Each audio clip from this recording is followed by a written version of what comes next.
మీ ఇంట్లో మీకే అనారోగ్యం వచ్చింది అనుకోండి, మీరు స్పందించే విధానం ఎలా ఉంటది?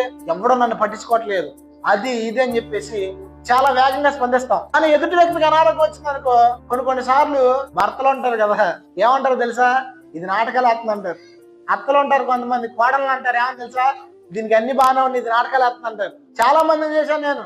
అంటే ఇప్పుడు నీకు వచ్చినప్పుడు నువ్వు స్పందించే విధానం వేరు, ఎదుటి వాళ్ళకు వచ్చినప్పుడు నువ్వు స్పందించే విధానం వేరు. అందుకే యేసయ్య ఏమన్నాడు తెలుసా? నీకు ఒక కష్టం వచ్చినప్పుడు నిన్ను నువ్వు ఎలా ప్రేమించుకుంటున్నావో, నీ యొక్క స్థితిగతుల్లో, నీ యొక్క సమృద్ధిలో నిన్ను నువ్వు ఎలా ప్రేమించుకుంటున్నావో అలాగే ఎదుటి వ్యక్తులను కూడా ప్రేమించమని యేసు ప్రభు చెప్పాడు. నీలో ఒక తప్పు ఉందనుకోండి, నువ్వు ఒక తప్పు చేసావు అనుకో, నీ గురించి నువ్వు ఆరేసుకుంటావా 10 మందికి?